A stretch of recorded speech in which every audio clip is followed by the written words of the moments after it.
attracted to a girl that's quite like you. It's quite like. I don't know. Hold on.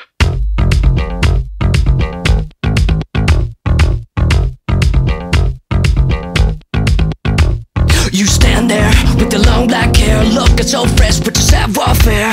You've got the coolest friends, they're up to date with the latest trends. Independent in your own world, rock the life girl, rock the life girl. The DJ starts to play underground hits from what's their name. You're looking kind of anxious with your back up against the wall. With your back up against the wall, with your back up against the wall. Boy, Senor? there's a book in my bedroom window. Bring it to me in the orchard. But my lord, I am already here. I know that, but I want you to go there and then come back. I do wonder how foolish a man is when, after laughing at the shallow behaviors of others who marry, he himself falls in love and thus becomes the object of his own sarcasm. Such a man is Claudio. I have known when he only heard the music of war drums, and now he would rather listen to soft music. I have known when he would have walked 10 miles to see a fine suit of armor, and now he will lie awake 10 nights designing a new set of clothes. He used to speak plainly and to the point like an honest soldier, and he now is enamored of words, with the words being a fantastic feast of very many weird dishes. Could I become like this? I don't know. I don't think so. It may be that love can change me into a fool, but I vow that I'll never act foolish until that happens. While one woman is fair, I am well. Another is wise, yet I am well. Another is virtuous, yet I am well. But until all attributes are found in one woman will not be found with me. She must be rich, that's for sure. Wise, or I'll have none of her. Virtuous, or I'll never bargain for her. Fair, or I'll never look upon her. Meek, or she won't come near me. Noble, or I won't have for her for riches. An excellent musician, a good speaker, and her hair shall be of whatever color that it please God. Ha! Here comes the prince and Senor Love. I'll hide behind those bushes. Come, let's hear this music.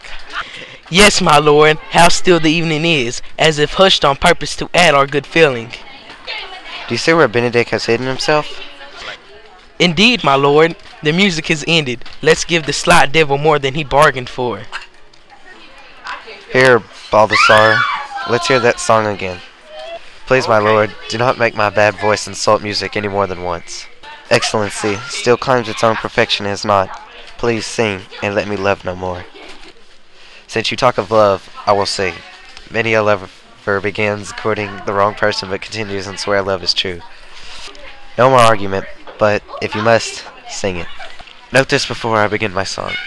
No notes of mine are worth noticing. Why is this music he speaks? Sigh no more, ladies, sigh no more. Men were deceivers ever. One foot in sea, and one on shore. To one thing, constant never. Then sigh not so, but let them go, and be you blithe and bonny, converting all your sounds of woe into her nonny nonny.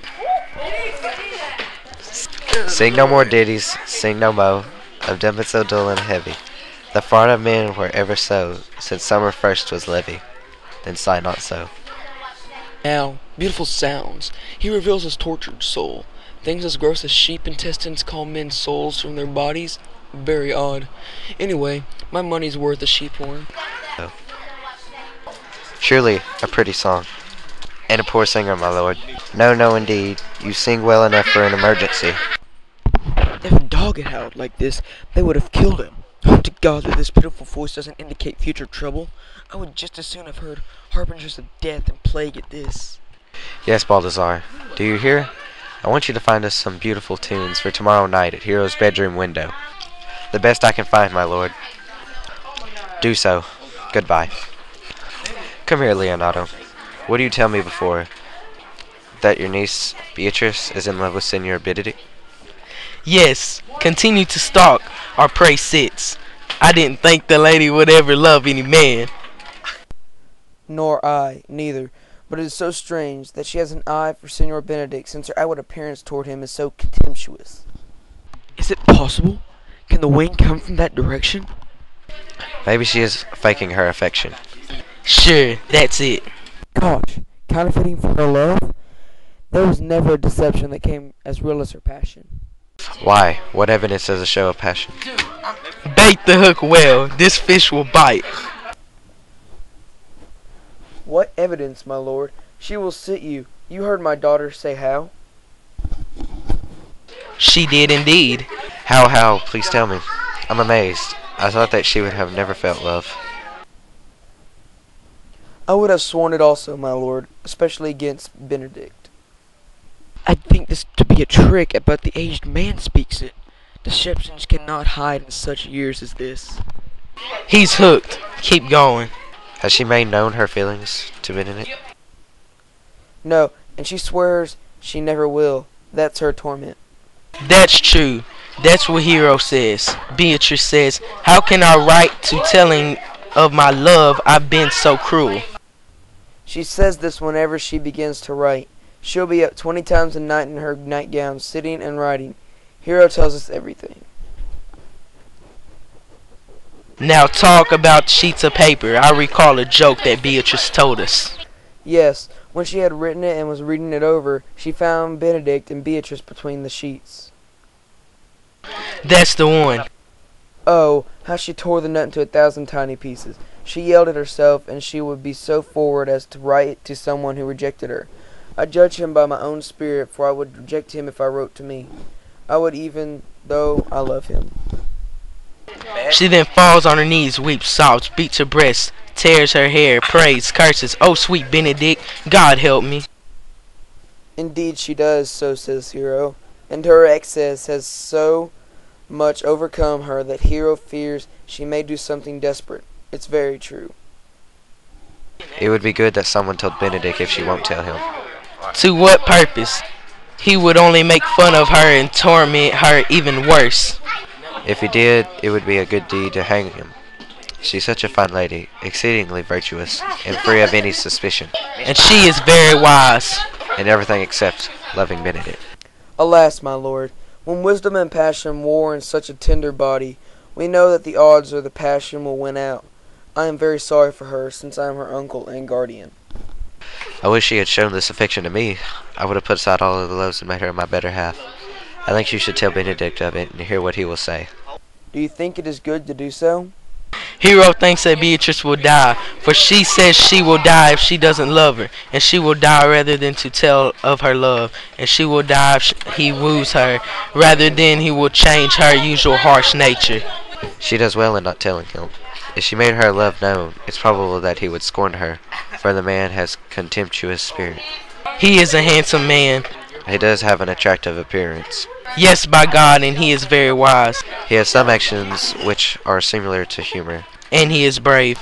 Like the Greek hero Hector, he avoids fights with discretion or undertakes a fight with Christian-like fear. If he fears God, he should keep his peace or fear the consequences. He will, for he does fear God, despite what some of his antics indicate. Well, I am sorry for your niece. Shall we go find Benedict and tell him of Beatrice's love? Never tell him, my lord. Let her get over it with counseling. No, that's impossible. She'd wear out her heart first. We will discuss this with Hero further. Let it cool the while. I like Benedict a great deal, and I could wish that he would examine himself to see how unworthy he is. My lord, will you walk? Dinner is ready. If he doesn't fall in love with her after this, I'll never trust my ability. Let the same trap be set for her by your hero and her female friends. We'll have great fun when each thinks the other is in love when it really isn't so. That's the scene I'll be waiting for. It will be a pantomime. Let's send her to call him into dinner. This cannot be a trick. The meeting appeared serious. Hero has told them this information. It appears that Beatrice is madly in love with me. Love me? Well, it must be returned. I hear how I am perceived. They say that I will bear myself too proudly if I know of her love. They say, too, that she would rather die than show her love to me. I never thought of marrying. I must not seem proud. People who correct their faults after hearing of them are happy. They say the lady is fair, and that's a truth I can acknowledge. And virtue is sure. I can't disprove it. And wise. But for loving me, well, that's it. I will be terribly in love with her. It's possible I may still poke fun of me because I've been such a tyrant against marriage. Doesn't appetite alter? A man loves dishes in his youth that he cannot stand when he is older. Should jokes and jests be frightening to a man from actions he fancies? No, the world must be peopled. When I said I would die bachelor, I didn't think I would live long enough to be married. Here comes Beatrice. Why, she's a fine woman. I do see some signs of love in her. Against my will, I am sent here to ask you to come to dinner. Sweet Beatrice, thank you for your pains. It wasn't any more trouble than you took to thank me. If it were trouble, I wouldn't have come. Then it was pleasurable? Yes, as much as pleasure as you take by taking a knife's point and choking a bird with it. You aren't hungry, sir? Goodbye.